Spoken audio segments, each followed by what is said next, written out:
The moment I stepped out of my house, Karen was already in my driveway, waving her phone like a weapon and screaming so loud the whole street froze. He stole my car. Arrest him.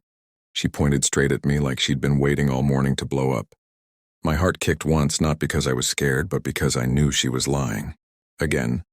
Her car, her old silver sedan, was parked right behind her, untouched, keys still in her hand. But she didn't care about truth. She cared about control. She stepped closer, chin high like she ran the whole neighborhood. I told you this community has rules, she hissed. And people like you don't get to break them. People like me. She kept saying that. Every time, like I was some stray she could kick out. Neighbors peeked from porches. Some whispered. Some filmed. Karen loved that part. I kept my hands relaxed, calm. Too calm for her taste. She hated when I didn't panic. She jabbed her finger toward my truck. He's using my HOA parking spot. He stole my car last week too. I'm done warning him! The lies stacked up so fast even she sounded confused. A small crowd gathered, and that was all the fuel she needed. She dialed 911 loudly, saying, Yes, send officers. He's dangerous. He threatened me. I didn't say a word. Something in her eyes flickered when she noticed my calm stare, like she felt something was wrong but couldn't place it. She stepped back. You won't be smiling when they put cuffs on you, she spat. Inside my chest, a quiet truth sat like a hidden blade. She had no idea who she was calling the cops on. No idea whose life she was trying to twist. No idea that the man she wanted, arrested for stealing a car, was an undercover cop who had been watching her for weeks.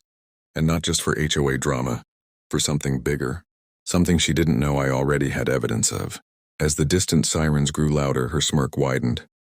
And mine did too, for very different reasons. The sirens cut through the street, and Karen straightened like she was about to receive an award. She even fixed her hair, wiped her lips, and practiced a fake trembling voice.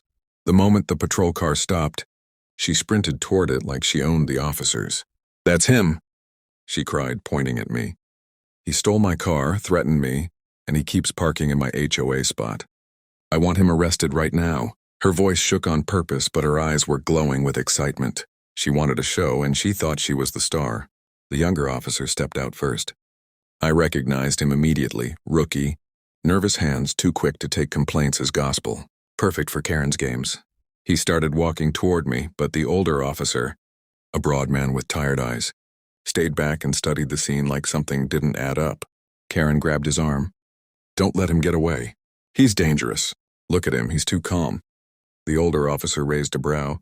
Ma'am, being calm isn't a crime. For a second, her face twitched. I kept quiet, letting them talk, letting the rope tighten around her lies. The rookie came closer and asked, Sir, do you understand why we're here? Before I could answer, Karen snapped, Because he stole my car. It was gone last night. The older officer looked at her car, sitting 3 feet behind her. Ma'am, and is that your vehicle? Her lips parted. She looked back fast, like she hoped the car vanished just to help her story. When she saw it still sitting there, her eyes darted around, desperate. He moved it. He must have snuck in while I was sleeping. The rookie gave me an unsure glance. The older officer crossed his arms. Karen wasn't done. She pointed at my truck. Check his vehicle. I guarantee you'll find something illegal. Or stolen. I could feel the neighbors leaning in. Phones recording. Whispers rising. The officers looked at me, waiting for some defensive explosion. I gave them none. I simply said, Officer, before you search anything, you might want to check the HOA files she keeps in her house. Karen froze completely. How do you know about that? Her voice cracked. Perfect. The older cop's eyes sharpened. Ma'am, what files is he talking about? She opened her mouth, but no sound came out. Her throat locked up because she knew exactly what I meant. Fake notices, fake fines, fake signatures. She'd been running her own little empire of fear in the neighborhood. The older officer took a slow step toward her. Ma'am, we're going to need you to stay right here. For the first time, she looked scared. She had no idea how much I already knew. She had no idea that one more lie, one more fake accusation, would be the last one she ever made. And she definitely didn't know that I wasn't here by accident. I was here because she was the case. And she had just handed me everything I needed. Karen tried to laugh it off, but it came out thin and broken. You're not listening. He's lying. He's trying to scare me because I reported him before. The older officer didn't blink. Ma'am? He didn't say anything that sounds like a threat. He mentioned files. What exactly are those files? Her mouth tightened. She wasn't used to being questioned. She was used to controlling people, trapping them with paperwork, fines, and threats she printed on her home computer.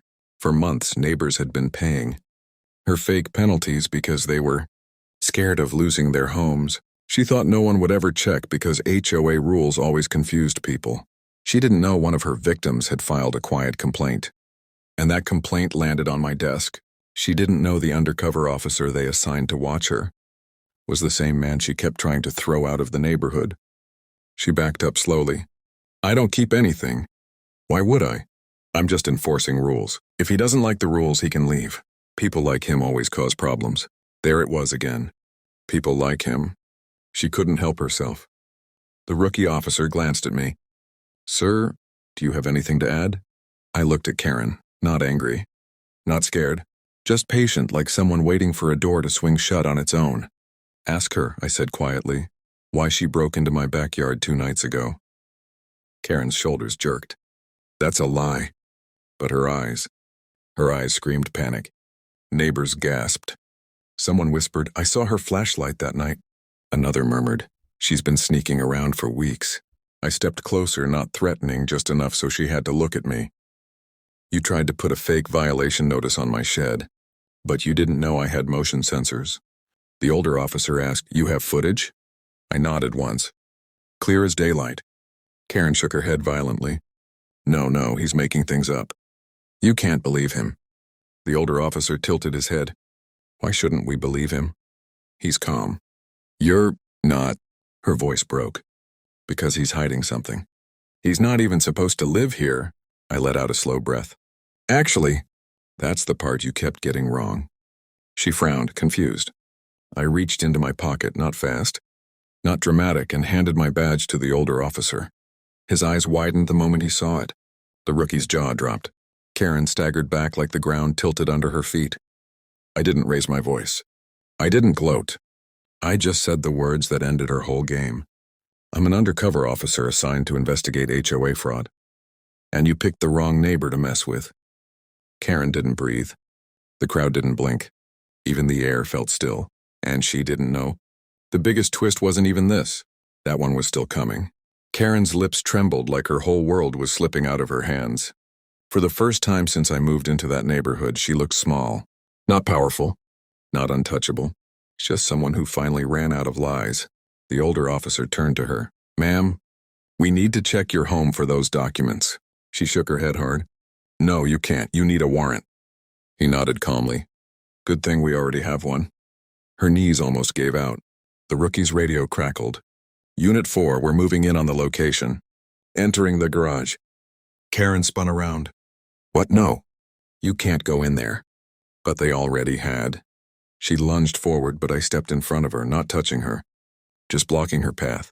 She glared at me with raw hatred. You tricked me. You pretended to be one of us. I shook my head slowly. No, I pretended to be someone you wouldn't notice. The older officer's phone beeped. He checked it, then his expression changed. We found everything. Fake HOA stamps, printed fines, forged signatures, and lists of who she targeted. Neighbors stared at her like they were seeing the monster that had been living right next to them. Mothers who paid fake playground fines. Elderly men who got threatened with eviction notices she made herself. Families who thought they were doing something wrong. When she was the one breaking the law, Karen fell to her knees. I was helping this community. They never listen unless you scare them. I was trying to keep order. I cut her off quietly. You weren't keeping order. You were owning fear. The older officer stepped forward. Karen Miller, you are under arrest for fraud, harassment, trespassing, and impersonating HOA authority. He read her rights while she sobbed into her hands. The same driveway she once used to humiliate people now held her in handcuffs. As they led her to the patrol car, she looked back at me. You could have warned me. I met her eyes without blinking. I did. The moment you screamed I stole your car, I knew you wouldn't stop until someone stopped you. The door shut behind her. Neighbors came closer, some apologizing for believing her lies, Some just relieved it was finally over. A little girl tugged her mom's sleeve and whispered, "Is he the good guy?" Her mom smiled at me softly. "Yes, honey. He's the one who kept everyone safe." When the last police car pulled away, silence settled across the street. The good kind. The kind where people finally breathe again. I looked around at the homes, the lights, the families who had been scared for so long, and I felt that familiar pressure in my chest. The reason I took the job, the reason I stayed undercover longer than anyone expected, I fought for this country once. Now I fought for the people who lived in it.